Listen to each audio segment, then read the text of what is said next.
Hello everyone, स्वागत है आप सबका learning with Gautam YouTube channel में। तो आज के इस वीडियो में हम करने वाले हैं बिहार बोर्ड क्लास 12 हिंदी के इंपॉर्टेंट सब्जेक्टिव क्वेश्चन आंसर को, जो कि आपके आने वाले एग्जाम के लिए काफ़ी ज़्यादा इंपॉर्टेंट प्रश्न रहने वाला है। इस वीडियो में मैंने जितने भी प्रश्न लिए हैं सभी प्रश्न आपके एग्जाम के लिए सिलेक्टेड और इंपॉर्टेंट प्रश्न हैं, तो आप लोग वीडियो को अच्छे से ध्यानपूर्वक और लास्ट तक जरूर देखिएगा। तो चलिए शुरू कर लेते हैं फर्स्ट क्वेश्चन से।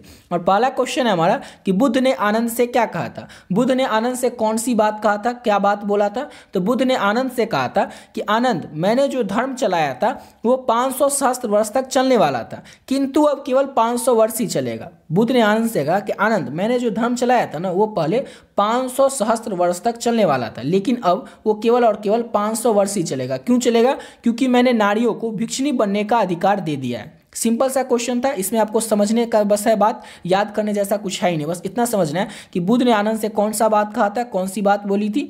तो बुद्ध ने आनंद से कहा था कि आनंद, मैंने जो धर्म चलाया था ना वो पहले 500 सहस्त्र वर्ष तक चलने वाला था, किंतु अब केवल 500 वर्ष ही चलेगा। क्यों चलेगा? क्योंकि मैंने नारियों को भिक्षुणी बनने का अधिकार दे दिया। यही बात बुद्ध ने आनंद से कहा था। समझ गए? चलिए अगला क्वेश्चन करते हैं। अगला क्वेश्चन है, नदियों के वेदना का क्या कारण है? तो नदियों के वेदना का कारण है उनके आसपास बसने वाले लोगों की पीड़ा और शोक संताप। हमारी भारतीय संस्कृति के अनुसार नदियों को माँ कहा गया। अब जब लोग कष्ट में होंगी तो माँ यानी कि नदियाँ भी दुखित हो ही जाएंगी। देखिए सिंपल सा क्वेश्चन है कि नदियाँ को के जो नदी है इसकी वेदना का क्या कारण है, इसके दुखी होने का क्या कारण है? तो नदी को क्या कहा जाता है हमारे भारतीय संस्कृति में? तो माँ कहा जाता है। और जब बच्चे दुखी होते हैं तो माँ तो दुखी होती है। तो वैसे ही नदी के आसपास जो जितने भी क्षेत्र हैं वहाँ पर जो बसने वाले लोग हैं, अगर वो पीड़ा में होंगे, वो शोक संताप में होते हैं, इससे क्या होते हैं, नदियाँ ऑलरेडी जो है इससे क्या हो जाती है, दुखी हो जाती है। इसका नदियाँ के वेदना के कारण क्या है? तो यही नदियों के वेदना के कारण है कि इसके आसपास जो बसने वाले लोग हैं वो पीड़ा और शोक संताप में होते हैं। तो इसको देख करके जो नदी होती है वही उसको उसे भी वेदना हो जाता है, यानी कि दुख वो भी हो जाती है। और क्यों हो जाती है? क्योंकि हमारे भारतीय संस्कृति में नदी को माँ कहा गया। सिंपल सा क्वेश्चन था, इसमें भी बस आपको समझना है कि नदी को माँ कहा गया, और अगर बच्चे दुखी होंगे तो माँ तो दुखी होंगी, इसीलिए नदी के आसपास के जो लोग दुखी हैं तो इसलिए नदी भी दुखी है। नदी की वेदना के यही कारण है।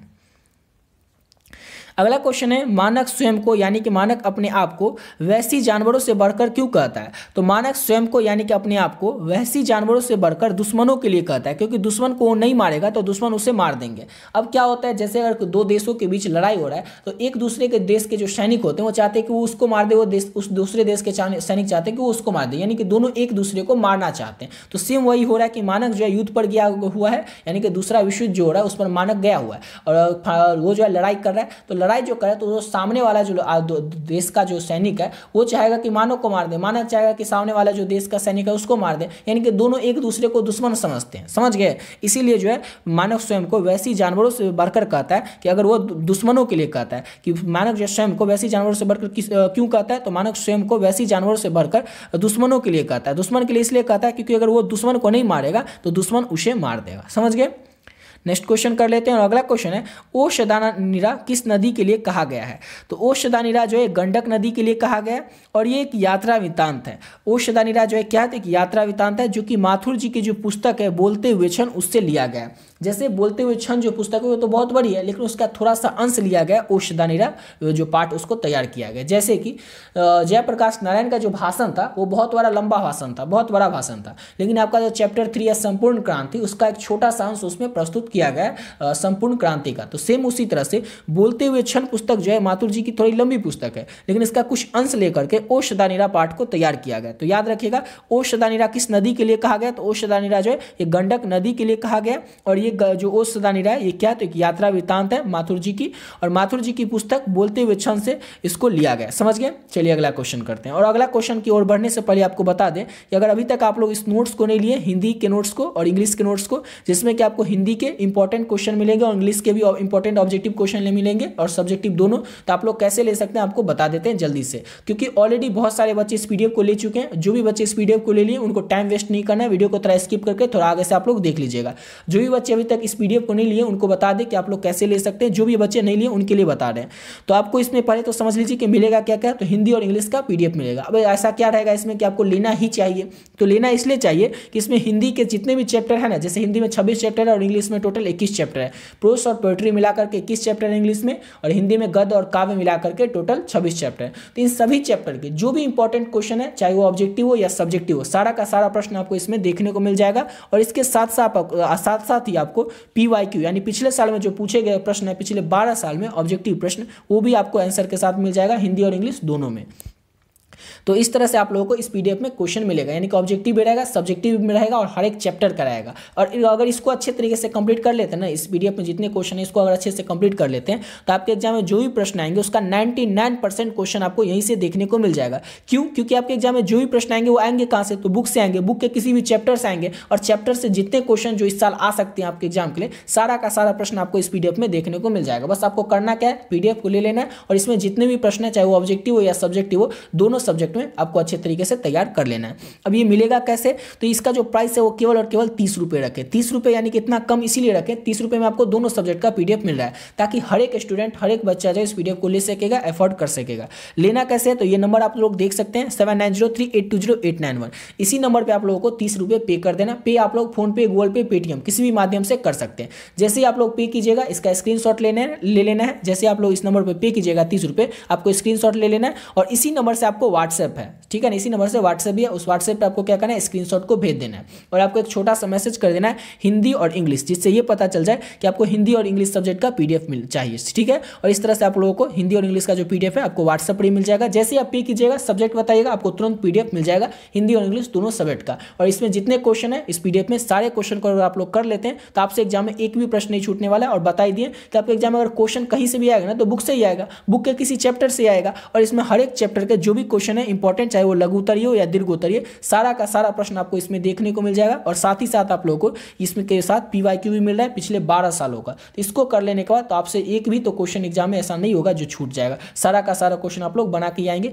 बस आपको करना क्या है कि जिसमें जितने क्वेश्चन है उसको अच्छे तरीके से बस तैयार कर लेना है। तो जो भी बच्चे अभी तक इस पीडीएफ को नहीं लिए, आप लोग ले लीजिएगा। चलिए बात है अपने अगले क्वेश्चन की ओर। और अगला क्वेश्चन है हमारा, कृष्ण खाते समय क्या क्या करते हैं।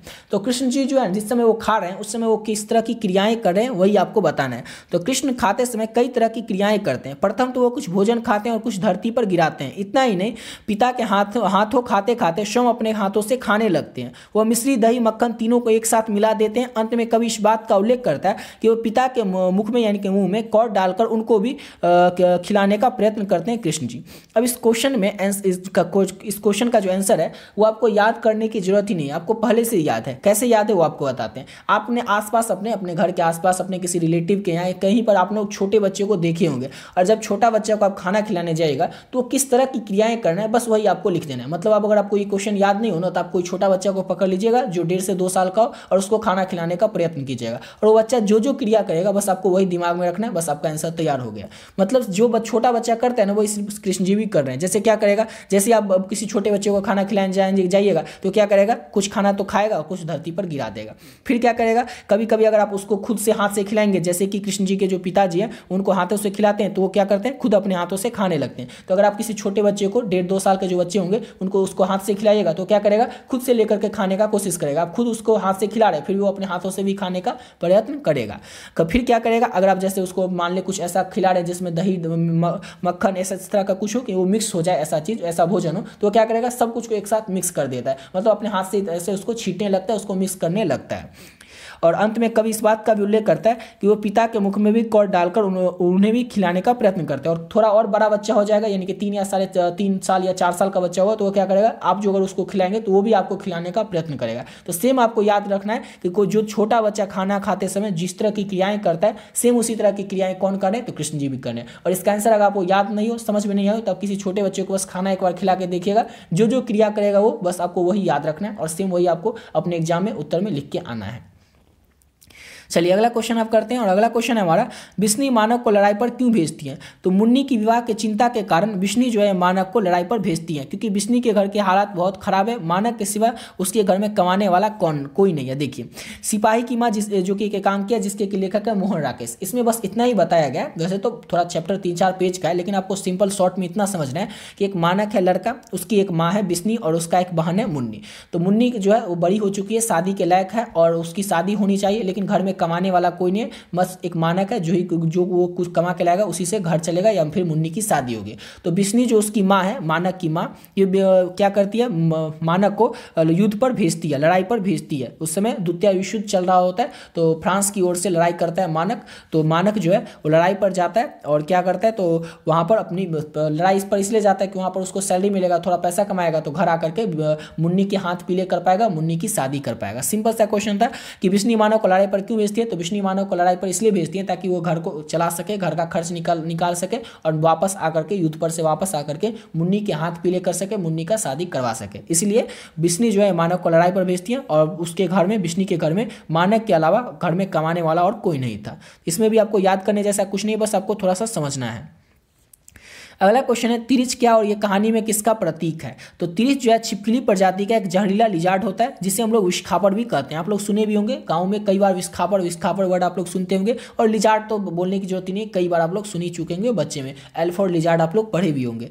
तो तिरिच क्या होता है, तो तिरिच को हम लोग जहरीला लिजार्ड भी कहते हैं, विस्खापड़ भी कहते हैं। और ये होता है क्या, किस तरह का, जो छिपकली होती है ना, सेम उसी प्रकार का होता है, लेकिन उससे थोड़ा बड़ा होता है। जंगल आड़ में आप देखे होंगे, जंगल टाइप में जो होता है उस समय ये ज़्यादा रहता है विस्खापड़, और कई लोग इसको विस्खापड़ भी कहते हैं। तो समझ गए कि तिरिच क्या होता है, तो जहरीला लिजार्ड होता है, जिसे हम विस्खापड़ भी कहते हैं। लेकिन ये कहानी में किस चीज़ का प्रतीक है, जो तिरिच कहानी है जिसके लेखक उदय प्रकाश है, ये भी याद रखिएगा, ऑब्जेक्टिव क्वेश्चन के लिए इंपॉर्टेंट है। तो तिरिच कहानी में जो तिरिच है, तिरिच कहानी में जो तिरिच है यानी कि विस्खापड़ है, जिसको हम कहते हैं, ये किस चीज़ का प्रतीक है। तो ये प्रचलित विश्वासों का और रूढ़ियों का प्रतीक है। विश्वास मतलब तो समझ गए कि हाँ, कोई विश्वास बहुत दिन से, जैसे किसी को विश्वास रहता है कि हमें भगवान में बहुत ज़्यादा विश्वास है, तो ये विश्वास सदियों से चला आ रहा है कि हमें भगवान में बहुत ज़्यादा विश्वास है। ये रूढ़ी मतलब क्या होता है, तो बहुत जो कोई ऐसा कोई नियम होता है जिसको पुराने जमाने से लोग मानते हुए आते रहते हैं, तो उसी को कहा जाता है रूढ़ियों से, मतलब जमाने से लोग उस नियम को, यानी कुछ भी ऐसा नियम हो जिसको कि हम मानते हुए आ रहे हैं, उसी को कहा जाता है रूढ़ियों। तो कहानी में जो तिरिच है वो विश्वासों का, प्रचलित विश्वास और रूढ़ियों का प्रतीक है। तो याद रखिएगा, तिरिच क्या है, तो विस्खापड़ है, जो कि कहानी में विश्वास और रूढ़ियों का प्रतीक है। समझ गए। चलिए अगला क्वेश्चन करते हैं। अगला क्वेश्चन है, कवित्री का खिलौना क्या है। कवित्री कौन है, तो सुभद्रा कुमारी चौहान जो है उनका खिलौना क्या है, यही आपसे क्वेश्चन पूछ रहा है। तो कवित्री की पुत्र की आकस्मिक मृत्यु हो गई है। जो कवित्री के जीवन का एक महत्वपूर्ण खिलौना था, वह अपने महत्वपूर्ण खिलौने के रूप में अपने पुत्र को स्वीकार करती है, अतः कवित्री का खिलौना उसका पुत्र ही है। तो एक ही वर्ड में आपको याद रखना है, कवित्री का खिलौना क्या है, तो खिलौना और पुत्र याद रखिएगा, हो गया बस कंप्लीट। आपको बस इतना याद रखना है। इसके अलावा इसके आगे आप लोग, अगर आपको सिर्फ और सिर्फ हिंदी लिखना आता है तो आप लोग खुद से बना के लिख दीजिएगा कि कवित्री का जो है उसके पुत्र की आकस्मिक मृत्यु हो गई है किसी कारण से, सुभद्रा कुमारी चौहान के पुत्र की। तो उसी के बाद उन्होंने ये कविता को लिखा था। तो जो कवित्री है सुभद्रा कुमारी चौहान, उनके जीवन का उनका जो पुत्र था एक महत्वपूर्ण खिलौना था। वो अपने पुत्र को एक खिलौना के रूप में देखती है। समझ गए ना, जैसे छोटा बच्चा होता है तो उसको किस तरह से हम उसके साथ खेलते रहते हैं, खिलौने के जैसे हम बच्चे में खिलौने के साथ खेलते थे, वैसे छोटा बच्चा के साथ क्या रहता है, हम उसके साथ हमेशा लगाव से साथ रहते हैं, उसके साथ खेलते रहते हैं। तो सेम उसी तरह से जो कवित्री है सुभद्रा कुमारी चौहान, वो भी अपने पुत्र को एक खिलौने के रूप में स्वीकार करती है। अतः कवित्री का जो खिलौना है वो क्या है, तो उसका पुत्र है, उसका बेटा है। एक वर्ड में याद रखिएगा, सुभद्रा कुमारी चौहान यानी कि कवित्री का खिलौना क्या है, तो पुत्र है। बस हो गया, इतना ही आपको याद रखना था। समझ गए। इसी के साथ वीडियो पे कंप्लीट करते हैं। आशा करता हूँ आप लोग को वीडियो अच्छा लगा होगा, और जितना क्वेश्चन आपको बताएं सभी क्वेश्चन को आप लोग अच्छे से याद रखिएगा। इससे ज़्यादा क्वेश्चन भी आप लोग को एक वीडियो में करवा सकते हैं, लेकिन इसलिए ज़्यादा क्वेश्चन नहीं करवाते हैं ताकि आप लोग भूल जाइएगा, क्योंकि एक बार में अगर कम क्वेश्चन करवाएंगे और डेली करवाएंगे तो उससे क्या हो जाएगा, आप धीरे धीरे करके याद कर लेंगे। लेकिन एक ही दिन अगर आपको 20-25 क्वेश्चन करवा दे, 15-20 क्वेश्चन करवा दे, तो क्या हो जाएगा, आप लोग समझ तो जाइएगा लेकिन फिर बाद में भूल जाएगा। इसलिए आपको कम ही क्वेश्चन करवा रहे हैं। और इसका जो PDF है आपको ऊपर बता ही चुके हैं, PDF केवल और केवल 30 रुपये पे करके आप लोग ले लीजिएगा। बहुत सारे बच्चे ऑलरेडी ले चुके हैं, जो भी बच्चे अभी तक नहीं लिए उनके लिए बोल रहे हैं कि वो लोग ले लीजिएगा। और उस PDF में जितने क्वेश्चन है ऑब्जेक्टिव और सब्जेक्टिव, उसमें ये सारा प्रश्न आपको मिल जाएगा सब्जेक्टिव में। इस सभी प्रश्नों को अच्छे तरीके से आपको बस रिवाइज कर लेना है। देख रहे हैं ना किस तरह से सिंपल लैंग्वेज में लिखा है। ऐसा लैंग्वेज में आपको न किसी गेस्ट पेपर में मिलेगा, न किसी मॉडल पेपर में मिलेगा, न किसी बुक में मिलेगा। इस तरह से ये सिंपल लैंग्वेज में अपनी भाषा में आपको बना करके उत्तर लिखा हुआ है। क्या होता है कि अगर आप लोग गेस्ट पेपर, मॉडल पेपर या बुक में पढ़ने जाते हैं, उसमें वो किताबी भाषा में लिखा रहता है और 2 नंबर का जो क्वेश्चन का रहता है उसका उत्तर 10 से 15 लाइन में रहता है, तो वो आपसे याद भी नहीं होता है और उतना अच्छा से समझ में नहीं आता है। लेकिन ये जो पीडीएफ आपको ऊपर मिल रहा है, जो पीडीएफ आपको दे रहे हैं, उसमें सिंपल लैंग्वेज में दे रहा है, उसका जो आंसर है वो आपको सिंपल लैंग्वेज में मिलेगा। जैसा कि अभी आपको देख ही चुके हैं, जिस तरह से क्वेश्चन अभी करवाएं सेम इसी तरह से उसमें भी उत्तर इसी तरह से रहेगा। तो जो भी बच्चे अभी तक नहीं लिए उस पीडीएफ को जरूर ले लीजिएगा और अपने एग्जाम की तैयारी हिंदी और इंग्लिश की बहुत ही अच्छे तरीके से आप लोग उसको पढ़ करके कर सकते हैं।